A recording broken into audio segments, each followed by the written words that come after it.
Oh man, it's like chef's kiss, you guys. So are you guys ready for this?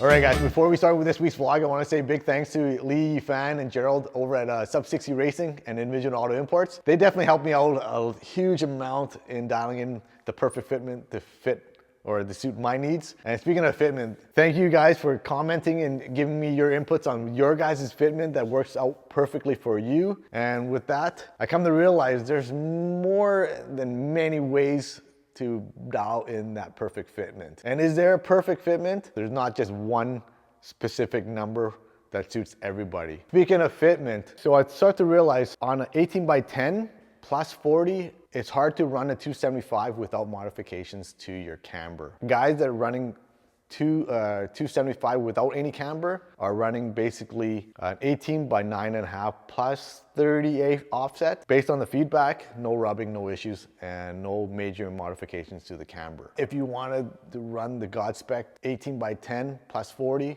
and a 275, you'll need to do certain cambers. And let me show you what you need to do. So for the front, you'll need to run camber plates or run a strut tower or a coilover that has adjustable camber on the top. Second is you can change the ball joint on the bottom here and you'll get quite a bit of camber, I think 2 or 3 degrees. Don't quote me on that, but that's another way, but it's a harder way to do it. So for the guys that are running the stock suspension, they're pulling the pin and they're getting, I think, about 1.8 degrees of camber. That's another way. All right, so heading to the back. So if you want to run some camber, there's one way you can do it is running the camber arms on the top here. That is kind of, I've been told that it's a bitch to do because the one bolt that's on the inside is like, it's hard to get to and it's pretty tight. But I was told that it's basically 1 hour per side. So the other way to do it is, sounds like the easiest way is doing the arms, or I can't remember what these are called, but these are, some guys are calling them camber arms, but I don't think they're called camber arms, but changing this out. And then it gives you a little bit of adjustment from here to bring the lower portion of the hub out and bringing the camber in. So I think this is probably the easiest part, but probably the most expensive way too. Okay, so based on all the information there, I wanted a flush fitment, but without no headaches. I didn't want to do major modifications, so I didn't want to run camber arms in the rear. I didn't want to rotate, because the RSR on the top, I can rotate it to give me, I think, almost 2.8 degrees, but don't quote me on it. I just remember, I'll look back at one of my videos, but you can rotate the hat and to give you more camber in the front, or just buy a whole new camber plate that gives you a lot more adjustment that they supply. It's sold separately anyways. I didn't want to drop my suspension again and rotate it and all that stuff. So with that information, I went with the least amount of headaches. So I went with the Yokohama AO52s, 265, 35 18s. And I find that is the perfect fitment for me. Okay. So in the last video, I was asking you guys what kind of center caps we should be running on these. So the question for today is, should I run the actual green? In person, it looks awesome, you guys. But in pictures, based on what I've seen so far, a lot of guys that run the matching center caps, they take the picture and it's kind of just bland. It kind of blends in, but in person, oof, so nice. So now I'm kind of like, what should I do? And I did some digging around, and I had to beg and plead Gerald to let me borrow these for the season. I call these vintage, but these are more than 10 years old. And I thought it would give it that little extra pop, and I just want to break up a little bit of the green. And he finally dug them out for me, and woof. What do you guys think? Should I run these ones or the modern day look?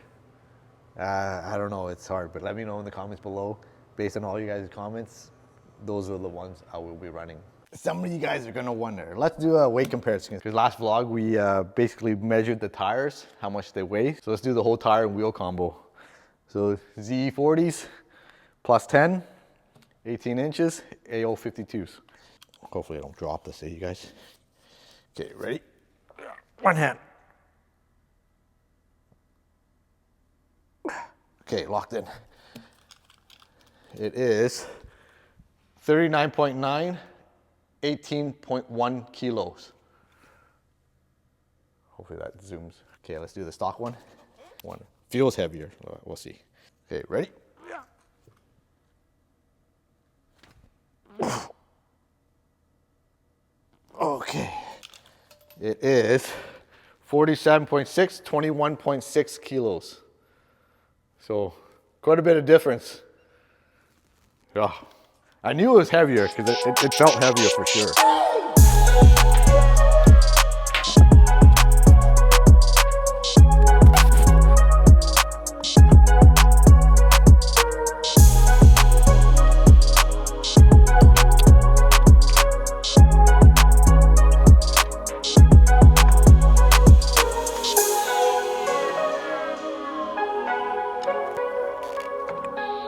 Oh man, it's like chef's kiss, you guys. So are you guys ready for this? So my final, this is the specs. Ray's ZE40s, 18 by 10 plus 40, got specs. Wrapped in Yoko's AO52s, 265/35 18s. Lowered on RSR coilovers from factory 1.5 inches.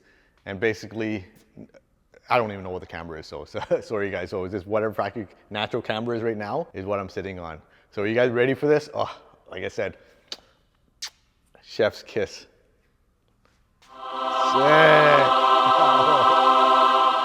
Oh, you guys, this is phenomenal, phenomenal. So 1 inch, well not 1 inch, 1 finger.